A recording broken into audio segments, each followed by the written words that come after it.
Hey guys, this is Chelsea Schaefer and this is The Score. This is the Team Roping Journal's venture into the world of podcasting. On this show, you'll be able to bring the team roping world's movers and shakers on the road or to the office with you. They'll be telling stories and talking through some of the issues facing this sport. As the editor of the Team Roping Journal, I'll be your host.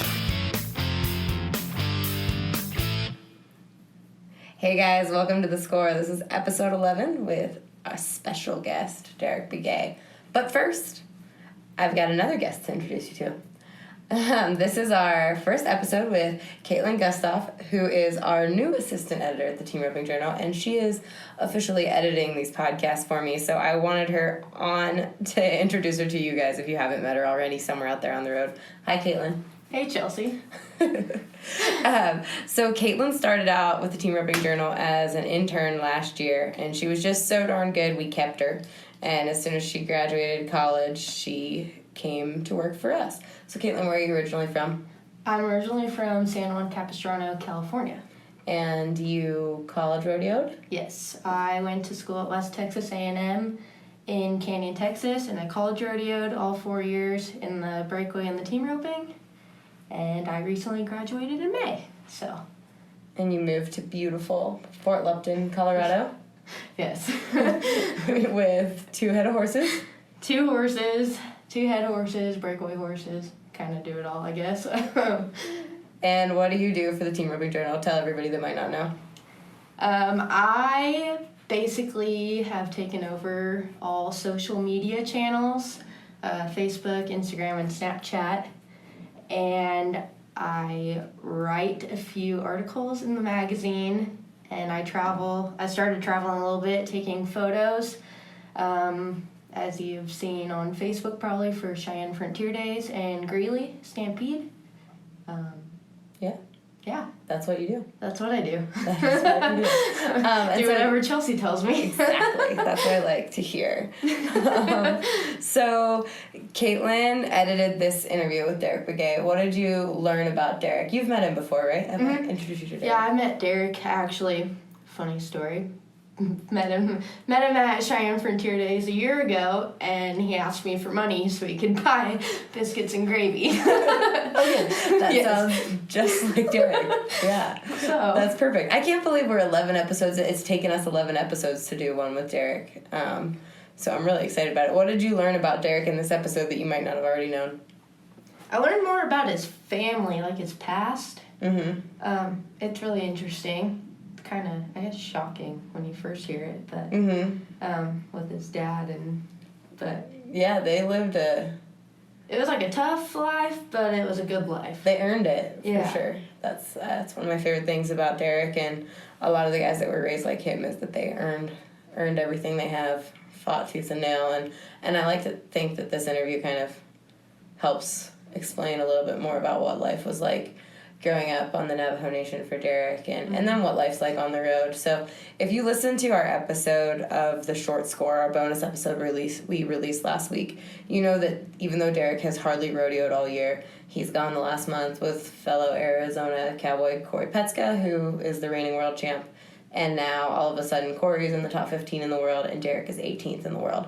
So the way that they had planned their year, they were just going to go for a month and try to get into the winter rodeos. Well, now they're in contention, but they have 2 weeks where they are not entered because they weren't planning to enter. So they're home relaxing while you're listening to this. Derrick is just hanging out back home in Fort McDowell, Arizona, and so I think it's really an exciting time, especially to hear from Derrick, to hear where he comes from, and to kind of put that together with kind of the situation he's in now, where he's going to be battling for the last 6 weeks of the season to try and get to the finals. So yeah, that's where we are, guys. I'm glad you got to meet Caitlin. She will be making some appearances from time to time on The Score whenever I force her into my office to do that, even how uncomfortable this may or may not be making her.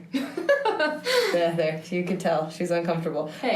But we're glad she's here. If you see somebody with a camera running around behind the chutes at a rodeo or at a major team roping, maybe at the U.S. finals when you see her in October, say hi, introduce yourself. She's super friendly, even if she does get uncomfortable when you put her on the spot like this. So, okay, guys, enjoy this episode with Derrick. Remember to leave us a review when it's all said and done. I think you'll really enjoy this episode. It's something. So, thanks, guys. Hey, Derrick, how are you? Welcome to The Score. They can't hear you nodding on the podcast. How are you today? Good. Hanging out in Reno for a few days. I feel like I'm having deja vu sitting here with you right now. Like, you've been wearing the same aviator sunglasses and a black hat for the whole time I've known you. And I feel like...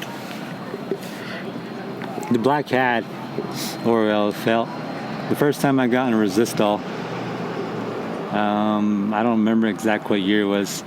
2007 is when I kind of started heading a little bit. 2008, I made the finals. In 2009, I think I went second here to BFI maybe.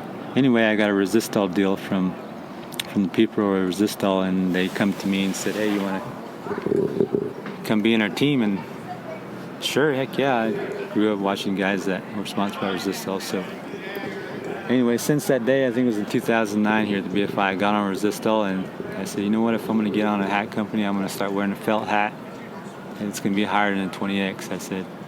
And since that day, I haven't changed nothing yet. Every hat's been felt, and it's been over 20X. And I think that's how it's going to be forever. Never put on straw back on. You just ran your first... Not your first year with Jay Corkill, because you've roped with him before, right? Yeah, we roped him a little bit at some smaller jackpots and stuff, but this is the first time we got to back into a major roping together. And you were on a green horse, right? Sure enough, a green horse. Yeah, I had her for a couple years now, and got her when she was almost 5, and been riding her around the house a little bit, and decided to bring her out here probably, which she did good. I was pretty nervous for her, but I think she held her own. She looked really... I didn't get to see your fourth steer, I don't think. Yeah, but your first 3 looked really good. I watched videos and stuff. She looks a lot better than she feels. She still don't got her feet underneath her yet, but she listens to whatever you want to do. That's one good thing about her. She's young enough where you can put her wherever you need to, but she don't have all the cool moves, or she's not that strong yet. So, like, your horses that you want to be rodeo horses eventually, like her, you bought her with the intent of using her eventually at the rodeos. Does she get any special treatment around your place? Does she have to go day work or anything that way? No, all my rodeo horses, seems like I'm pretty nice to them. They hardly don't get rode much. They probably need to be rode more, but a couple flakes of good Arizona alfalfa is about what they get. And I think one big thing that I think that helps them a lot is they get to be a horse. They get to be turned out. They get to be with other ones, and they get to be a horse. So I think that's real important. Mm-hmm. Tell me, how dry has it been in Arizona lately? You guys have been praying for rain? Yeah. I mean, since I've been there, it's the worst I've ever seen. Really? My whole life. Your whole life, yeah. It's been the worst. So this year's been pretty tough. Some tough times. Are you selling cows, or what's the... Yeah, I sold a few that I didn't want to sell, and I probably should have sold when times were better, but I kept them around. But it's been bad enough now. I had to kind of go a little deeper than I usually do, and so I had to sell some, trying to figure out how to feed some. Bad enough where I had to just strip all the calves off their moms the other day, and so it's been pretty tough, but nothing you can do. Seems like I've gotten a lot wiser and a lot smarter this year than I ever had in my whole life, just because of all the things that had happened, I think. So, but there's nothing you can do. It's no matter what, it's gonna be okay. Are you going to have to do a lot to deal with it when you get home after Reno and after the 4th of July? The drought. Well, it seems like every time everything's been doing good enough, okay, where we don't really have to worry about anything. It seems like the rain comes just when it needs to, and we always seem like to get enough feed to get by. And this year it's been different. Usually we just kind of about this time we leave everything alone and get to go rodeo and not worry too much about much. But lately, man, it's been bad enough where we trying to figure out what to do with certain things, cows, water, feed. I mean, the list goes on and on of how to take care of them. So feel like I'm starting to become a little bit about a businessman, maybe a little bit of farmer, maybe a little bit of veterinarian. I mean, a feed specialist. I've been kind of talking to a lot of people, trying to figure out the best, cheapest way to take care of some of these cows, and so it's been fun. It's been a learning experience, and it seems like I've gotten a lot smarter this year than I ever had through most of my years, just because it seems like when everything's good, you ain't got to worry about much. You don't learn much. Everything seems like it's going good, but this year it's been tough. So, but we're gonna pull our hat down and see what happens. What have you learned about your friends this year? My friends always been the same since day one, so they're always been there for me, no matter what. So they all help me out a lot. I have a few guys that maybe seems like 5, 6, 7 guys that I talk to mostly every day.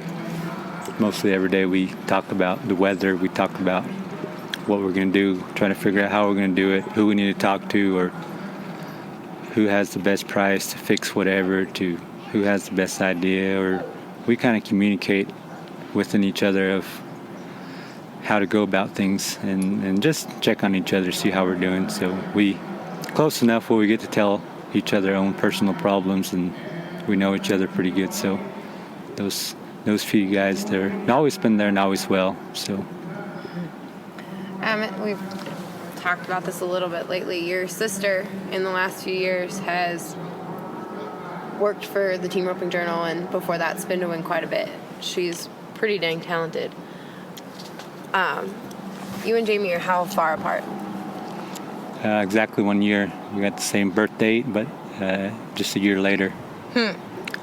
She's an 82 model, and I'm an 83 model. What's Jamie's role been like in your life? I mean, big sister. She has to take that role. She ain't got a choice. So, she's my sister, so she's always been there for me, no matter what.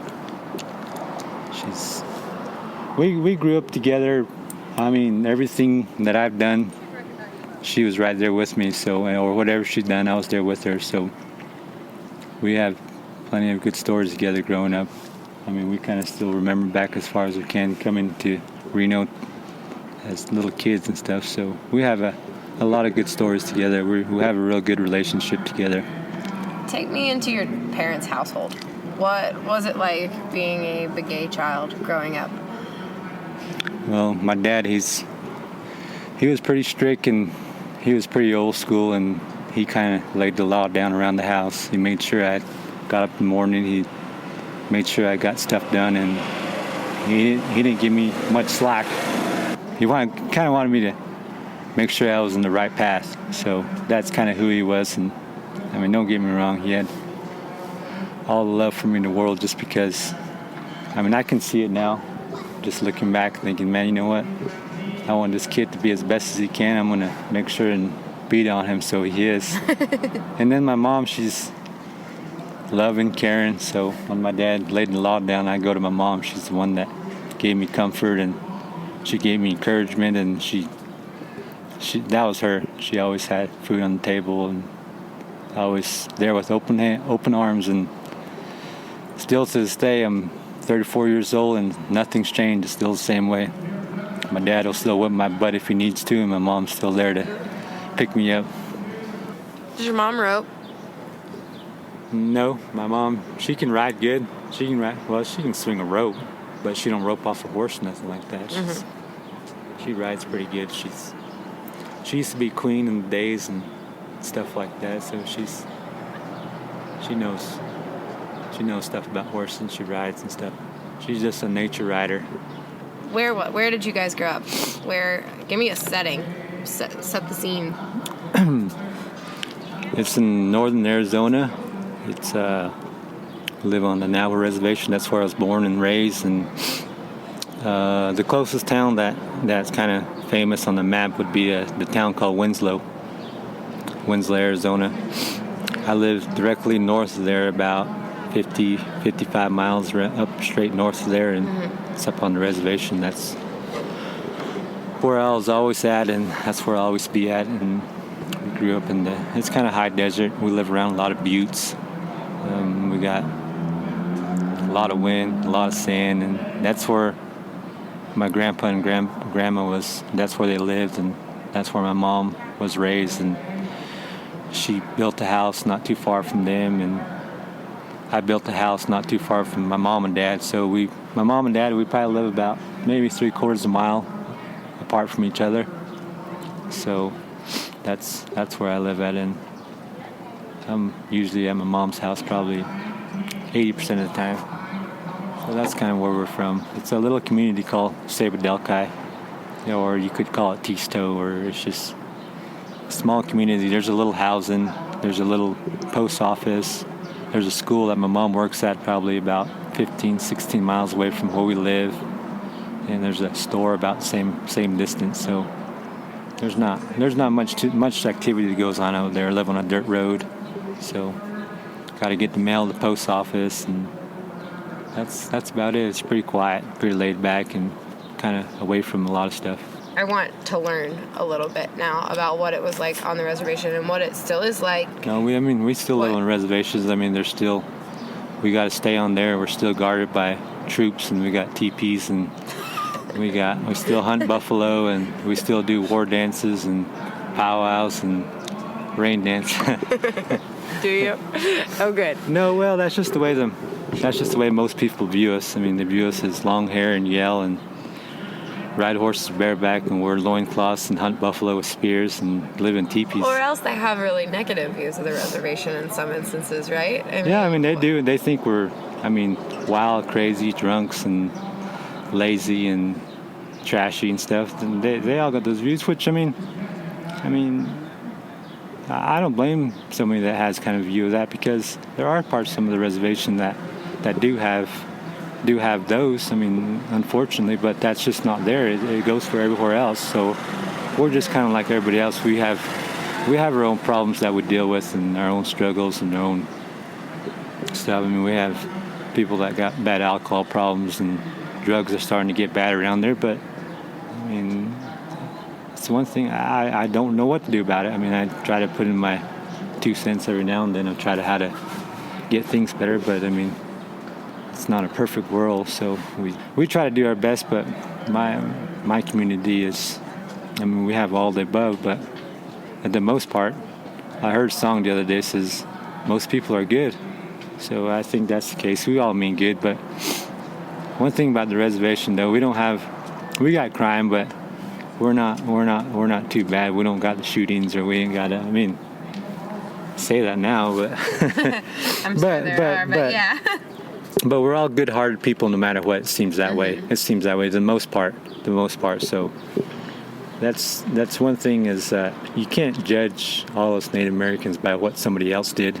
You can kind of be aware of it a little bit, but you can't judge us all that way. We're not all that way, and there's actually a lot of good people. So it's just those few that kind of mess it up and stuff. But at the most part, we're all pretty good. How has obviously team roping shaped your life, shaped Roger's life, shaped Sinjini's life? What is there anything the team roping industry can do more to reach the kids on the reservations? Is there anything that as an industry team roping can do better to get more kids that don't have all the opportunities involved in the sport? Well, you can't give really nobody an excuse for not doing enough. You can only help yourself, so you can't give nobody on the reservation an excuse for not being able to excel.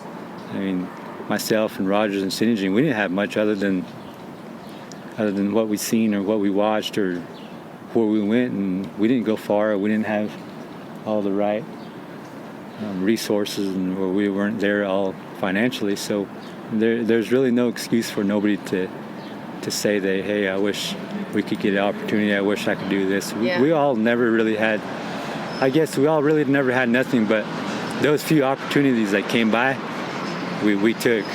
So, I mean, a lot of the time most of the time, I mean, growing up, we took a gamble. That's all we did. Yeah. Took a gamble. Didn't know what we were going to do. Didn't know how we were going to do it. Didn't know how we were going to pay for it. But we all gambled, and I'm glad that we did. So there's really no excuse, and there really shouldn't be no added opportunities that we need, because heck, if we can do it, I mean, everybody else has the right reason to do it if they want or if they don't. So I don't know. You seem so extraordinary, the three of you. Was there something, right place, right time, right amount of preparation, all of it, like everything came together for the three of you? Definitely. I mean, we had to have the right breaks, and to look back at it, it almost like it wasn't humanly planned. I mean, I'm speaking for myself now, but it wasn't humanly planned. It was almost like it was meant to be. But we all had the wish and the hope, and we all had our goals, and we knew what we kind of wanted to be, but that's all we had. That's all we had. We didn't know how we were going to do it or whatnot. So we did all have the opportunity, but I mean, I don't know.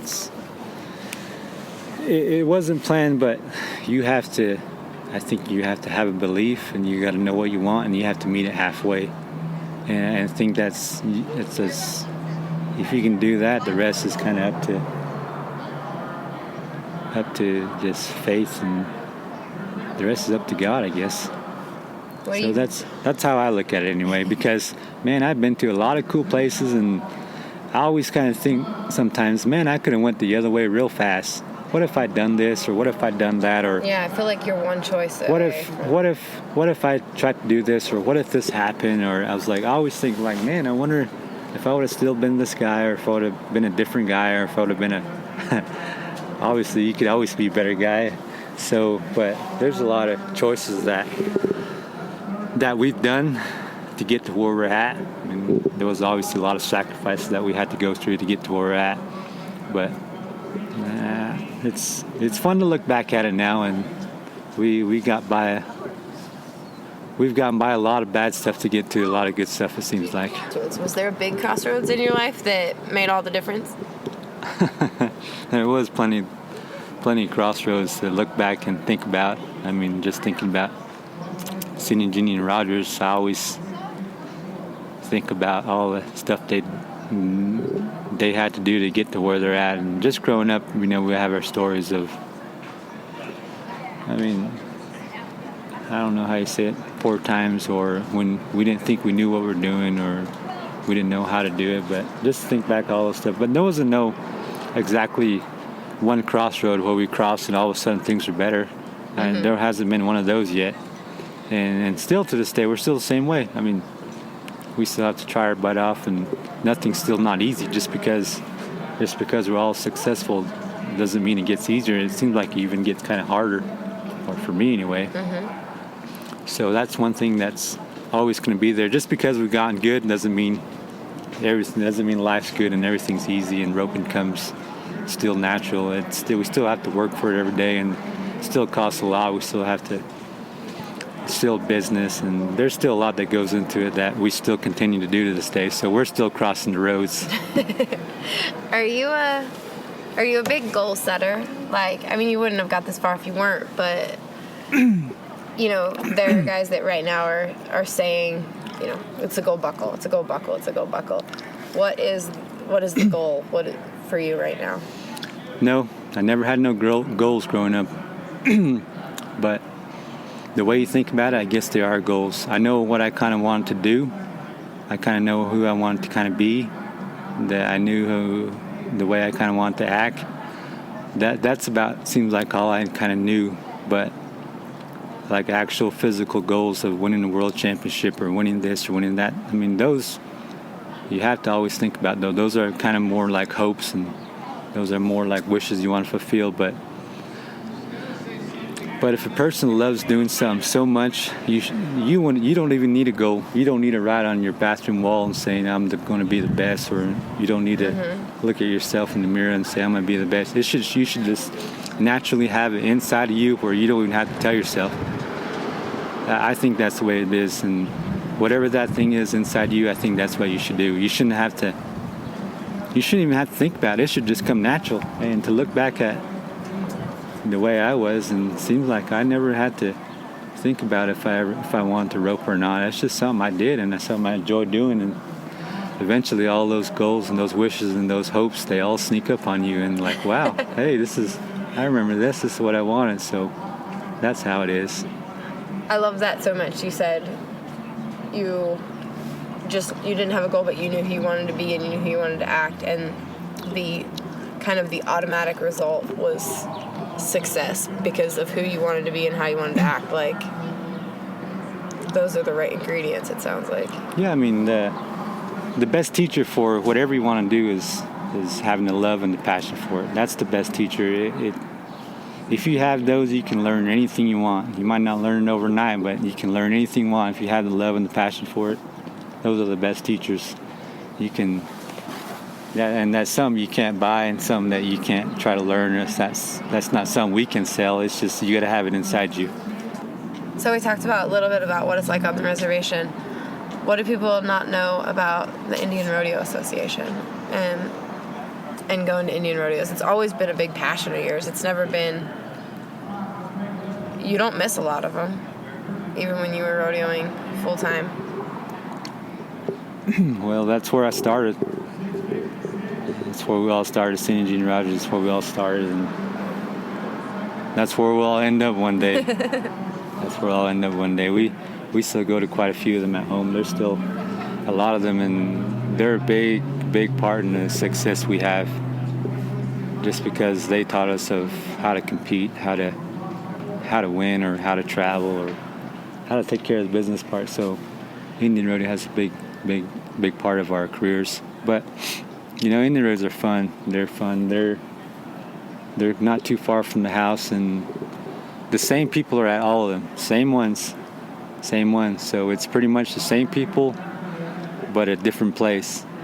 And we get to stay there 2-3 days, get to hang out with those people all the time. We get to camp, we get to eat, and we get to rodeo. So it's like one big deal. You get to all do it all in 2-3 days, and you just get to go to different places. So, and the competition, it's all there. Don't get us wrong, man. We go there, we get our butts kicked a lot. So people think, oh, these guys are top names. These guys are for qualifiers, whatever, and if they go to Indian rodeos, they'll probably win it all. But nope, that's wrong. We go there and we get our butt handed to us most of the time. But we just try to keep pace with those guys sometimes.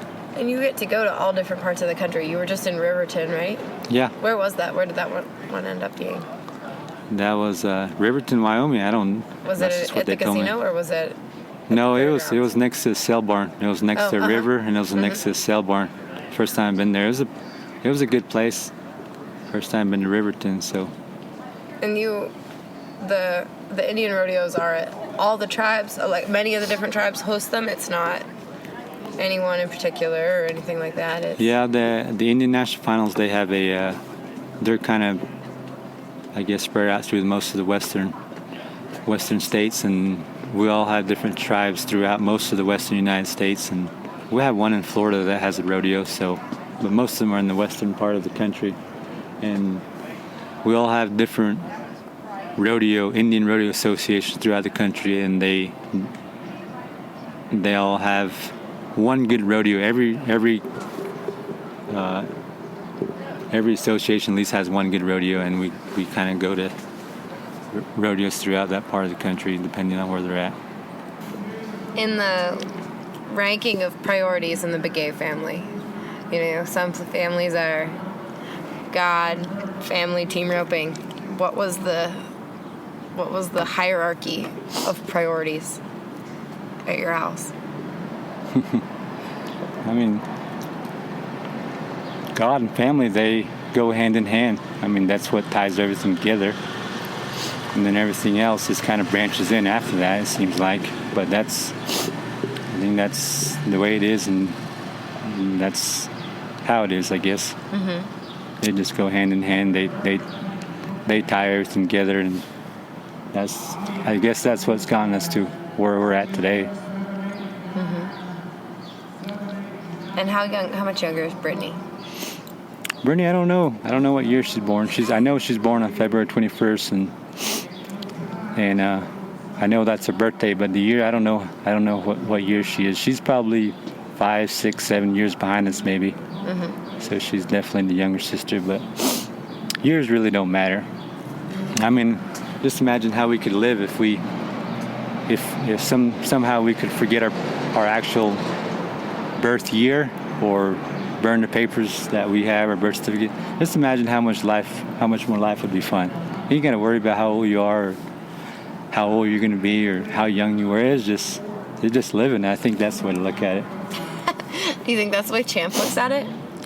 Probably. I mean, maybe you have to be great for so long at one thing, you have to look at it different or be different anyway. And maybe that's it. Maybe he forgot the year on his birth date, and maybe they burned his birth certificate. So I think that's probably what keeps those guys so young. I asked you this yesterday when we were watching the BFI, if it hurts at all watching Clay rope with somebody else, because he was always your dream partner. You guys had a partnership for the books, like, that people will write about in 20 years. And what was your answer?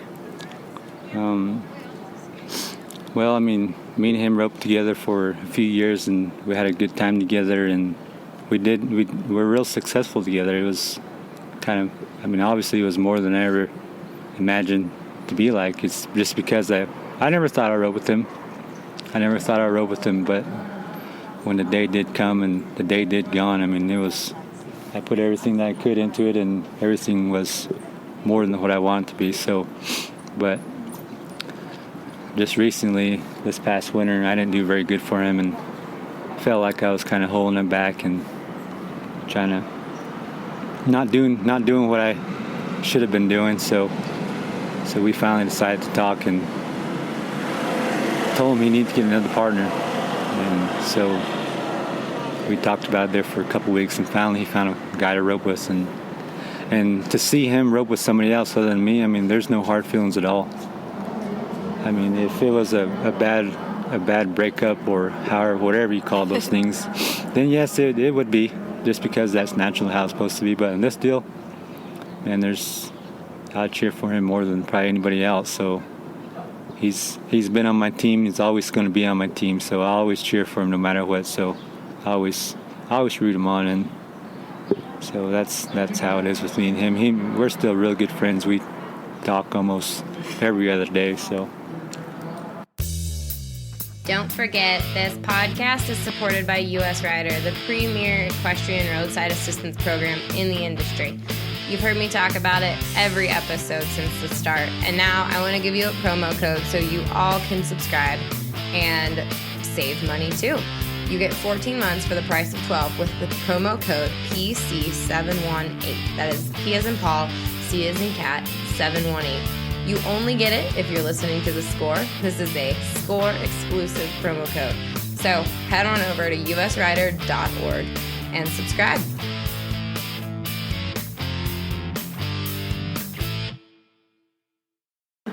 So what's the rest of your year going to look like? Man, we're going to get plenty of rain. A lot of rain. We're going to get a lot of rain. Grass is going to grow. Cows are going to get fat. Dirt tanks are going to fill up. Man, hopefully get fat myself. And win somewhere. Where and with whom are you going to win something? It seems like since I started roping professionally, or the last 5-6 years, or I don't know how, the last wave I've been on,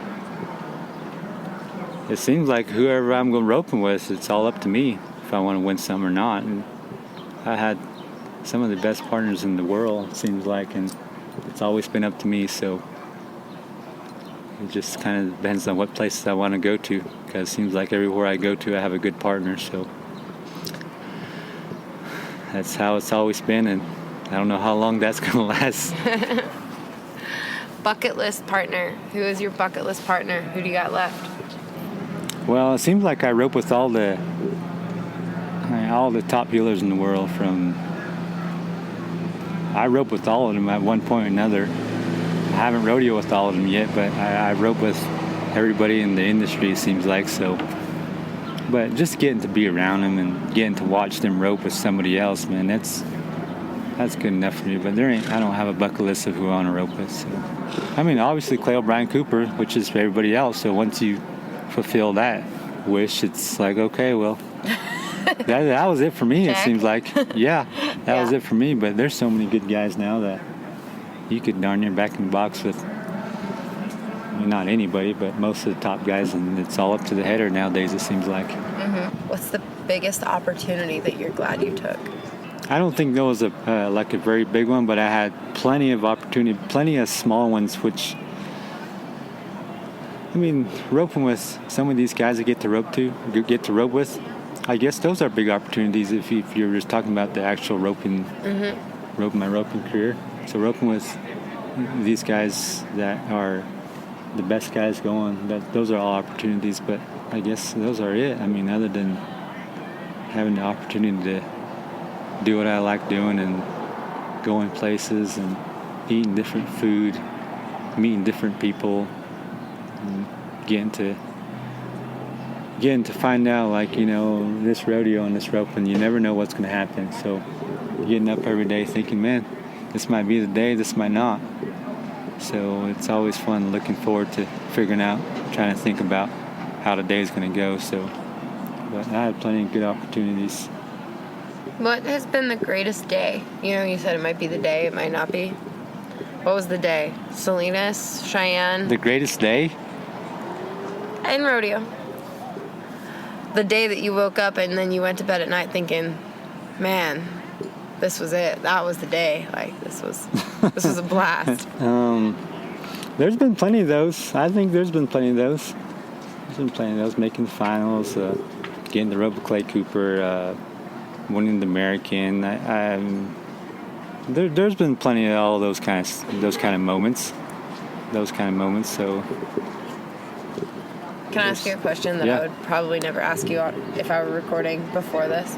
Does it bug you that your picture is on Sin and Ginny's George Strait trailer and you never got to win the straight? No, nothing like that bothers me. It doesn't bother you? No, I was high called the George Strait the year before that and had a good chance to win it. It was roping with Petska. I could have turned the steer halfway down and still been 4-some heading for him, and I was a little late. Thought I needed to throw, and I threw about 2 feet past the steer. So, but coming back to next year and having my picture on Cindy's trailer, no, it don't bother me at all. It's kind of like it there. Champ's healing for me on that picture, so can't go wrong with that. And Cindy, he won it, so I get to. He pulls it around my house a lot, or around the reservation a lot. So I like it. I mean, good exposure. So it probably bothers him. It probably bothers Cindy, but it don't bother me at all. The last episode of my podcast was with Moats, and we talked. Gosh, man, I listened to that one, man. He knows the in and outs about horses. Yeah, that was what I was gonna say. We talked so much about horse breeding. I think you asked him 3 questions and it took up 45 minutes. Yeah, it did. But it was good. Is there any horse breeding that you could ramble off to me like No, that? I don't know nothing about horse breeding or breeding types or papers or Okay. a mare and a gelding and stallion. That's about all I know. So does Swagger have papers? No, we don't. Swagger does not have papers. Nope. They said he's some kind of frosty top or something like that. So Frosty feature. Frosty top. yeah. I mean, it don't. But your gray is your gray that has been good for you for so long is bred out the wazoo pretty much. Thinks she has papers, but I do know is they call her a Dinero, which means she come out of a Dinero stud, and that's off the Potters there in Marana, Sherry Survey's. That's the Sherry Survey breeding. Her and her dad, Mel Potter, and their family's the one that.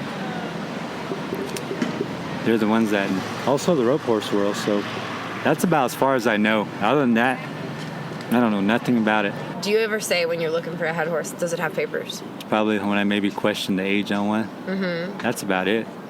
Because the age is the age is a big factor in a horse, but papers, it don't mean anything to me. Do you not sell a lot of horses then, or do you sell horses and it doesn't, and the people that you sell them to also don't care? I maybe sold 2 horses. That's about it. Other than that, don't sell no horses. Which I mean, I've had to get rid of some, but it's more like 2,500, 3,500. But that's not called selling. 15,000, 25,000, or 50,000. But well, unless I ever find a good one, I might. You know, one of the things that you've cited as a reason you're not rodeoing this year is you need a head horse. And there are guys that need head horses that are talking $125,000 for head horses. Would you ever? Nope. Unless I had some money, I might. If you had money, you might? Yeah. What's your head horse game plan right now for if you decide you want to rodeo again next year? You know, my head horse plan's like it's always been when I first started roping, whenever I first liked it, or whenever I needed a head horse. I just needed one and kind of wanted one, but it seems like every horse that's come my way has been for a reason, it felt like. I never had to pay too much for a horse, and I never really had to have very many, actually. And my plan's still like it's been before. If one comes my way, that one I think is supposed to come my way, it's going to. But if it don't, I'm not worried about it. So that's been my plan from the very start, and still the same. Did you have to give a lot for Swagger? Nope. No? No. Didn't have to give very much for him. Just not humanly planning. They're just the way to happen. They're just, that's just the way it is for me. And Swagger came from, you've always just said you've never gotten into it very much. Where did Swagger come from? He came from a guy by the name of Wally Sosi. He lives probably about, 30 miles from where I do, a place called Indian Wells. He's also a Navajo, so he lives there on a reservation, and he got Swagger, I think, as maybe a yearling or a 2-year-old from another gentleman from Holbrook. I think the Reed Heads, they kind of raised some horses there, and he got Swagger from them and had him for a few years, and had some guys right there around the house just kind of ride him. A good friend of my dad's named Larry Williams, he kind of rode him. Another guy by the name of John Boyd Jr., he also rode him, and the guy got him from, he's kind of a lower number roper. He works a lot. That's all he does is ropes a little bit. So one day I got to try him, and I tried him, and I didn't buy him. I should have bought him then. The price was real low. And then maybe a year or so went by, and tried him again, and I liked him. So I told that guy, I said, "Can I take this horse? Ride him for a few months or whatever." He said, "Yeah, take him. So I rode him around for a while, and I liked him, and I asked that guy if I could buy him, and he really didn't want to sell him. He didn't really want to sell him. No, it's my family's horse. And that guy's kind of real traditional. He said, "We prayed for this horse, and this horse is supposed to be ours, and we can't. We said a lot of prayers for him. We can't do that. We can't sell him." I said, "Okay, that's fine." I said, "Well, I'll kind of continue to keep riding him." And then I get to talking to him a little more. We're pretty good friends, and I said, "Man, hey, this deal is starting to kind of turn out to something that I think we don't have control of." I told him, I said, I think this horse is supposed to go with me. I think maybe your prayers are probably going to be answered in a different way than probably what you can imagine.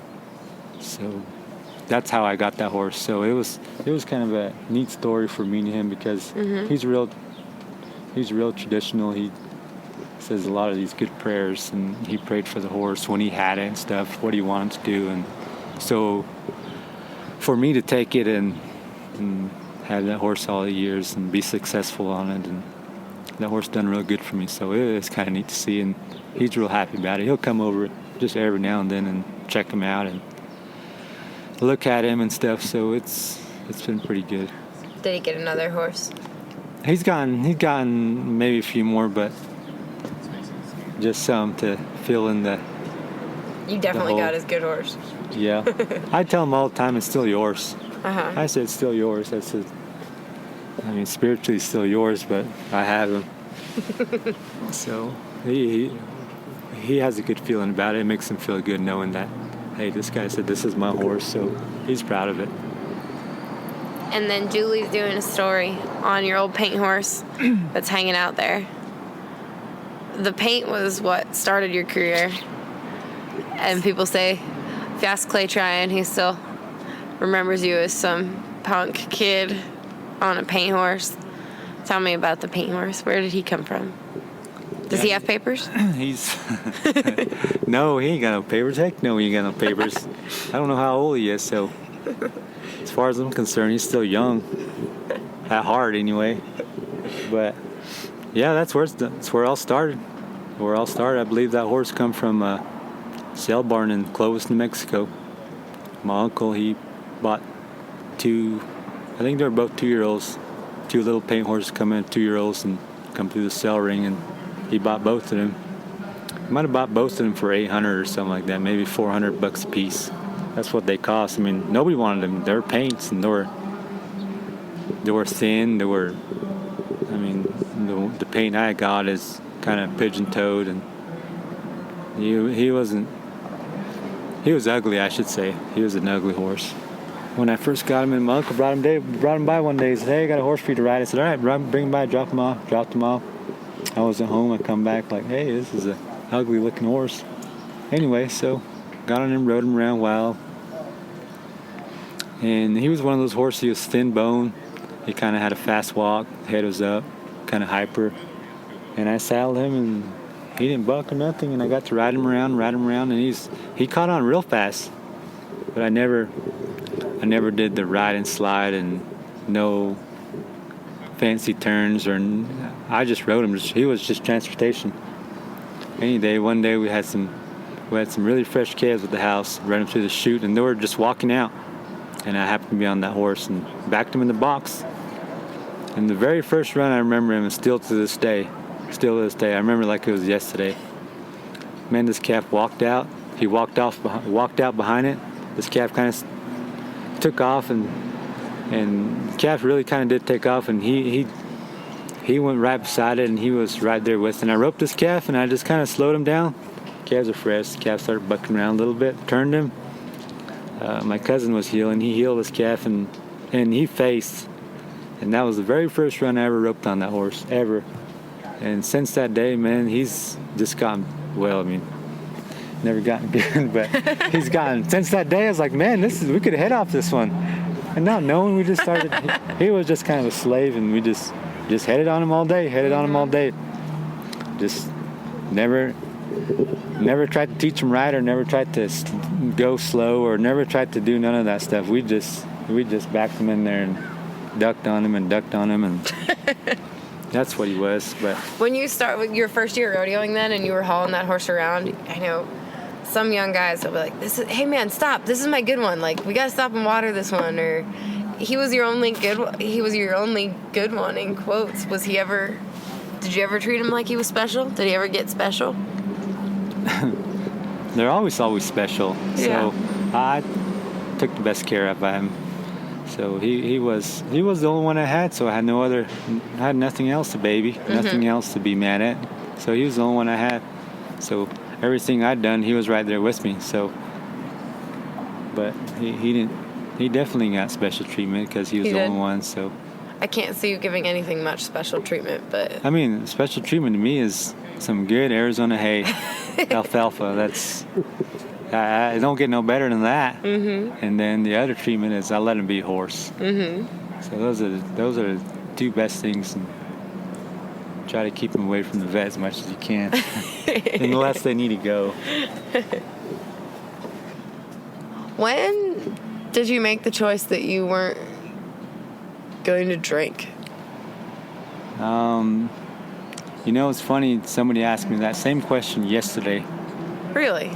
They asked me like, "Hey, you don't drink?" I said, "No." They're like, "You liar. That's the first thing I get, you liar." I said, "No, I haven't." And they're like, "Nothing, not a sip." I said, "No, I never had, not even a sip." I said, "I smelt it. That's about as far as I've gone." But they're like, how'd you do that? And they're asking me like, what made you at some point you just figured, okay, I'm never going to do it? And the answer to that is there was no exact point.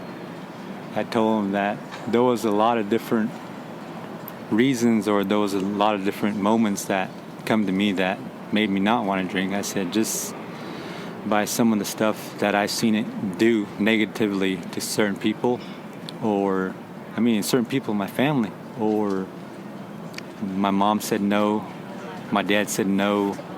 I've seen a lot of different negative moments that it can bring to anybody.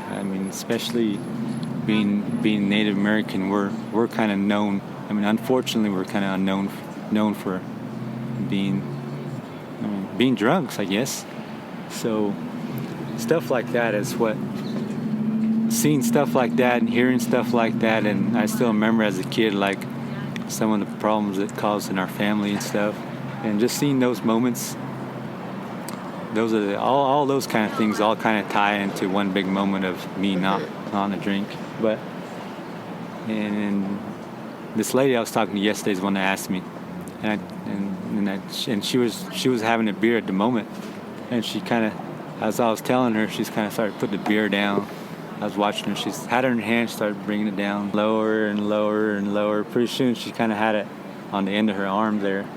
And then there was a table next to her, and she set it down. I'm like, "Why'd you put that beer down?" She said, "Well, I don't want to be drinking in front of you." And I said, "No." I said, "It ain't like that." So I ain't got nothing against it. I ain't got nothing against it. I said, 90% of my friends all drink. I said, I ain't got nothing against it. If you can handle it right, and if you can afford it, and if it don't cause too much problems, I said, I ain't got nothing against it. But I said, but if it causes the problems and you can't afford it, and it brings bad things in your life, which in most cases it does if you don't do it responsibly. And that's when I got something real bad against it. I said, but it's never none of my business to say, hey, you should do this and do that, unless somebody asks. Like stuff like that, then I'll tell them what I think then. But other than that, being around it, a lot of rodeo guys drink, a lot of my friends drink, and I'm around it all the time. I rodeo with Turtle Pal forever, and he drinks beer all day. Not all day, but he drinks beer every day. Every it feels day. like. Yeah. And it don't bother me at all. He can afford it, and he's real responsible with it, so it doesn't bother me. I've been around it quite a bit. I rodeo, and you get to go to some of these bars and get to hang out with these people and stuff, and I'll go in there and I'll sit there and watch them drink and watch them have a good time and stuff. But there was not one point in my life where I ever wanted to do it. And there's a lot of times I've been peer pressured of do it, and just have a sip. Come on, just a drop. Like, no, nothing never even came close. Nothing even came close ever. There was not even a time I ever wanted to. So some of my friends got in fights over it, seems like. There's sometimes you go to these bars and people are drunk. Like, you want to drink? Like, no, sir, I'm good. And they get offended. Like, what? You too good to drink with us? And like, no, I just don't drink. They're like, you liar. You don't want to drink with us. You're too good. And some of my friends that actually know I don't drink will step in, and I had a few fights in bars over people trying to think that I'm too good to drink with them and stuff. But that's about the most dramatic it's got. But other than that, I ain't got nothing against it. Okay, guys, thanks for listening to this episode. Caitlin, now your first episode's over. What do you think?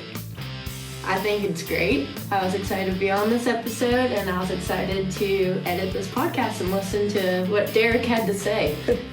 The on and the off the record stuff too. I think there were some things that we took out that were probably pretty valuable too, just between us. So sorry guys, maybe someday you'll get to hear all that. Have a great one. Remember, leave us a review on SoundCloud, Stitcher, or iTunes, wherever you're listening. Share this podcast on your social media channels. Let people know that you're listening to the Team Roping Journal's podcast, The Score. Have a great week.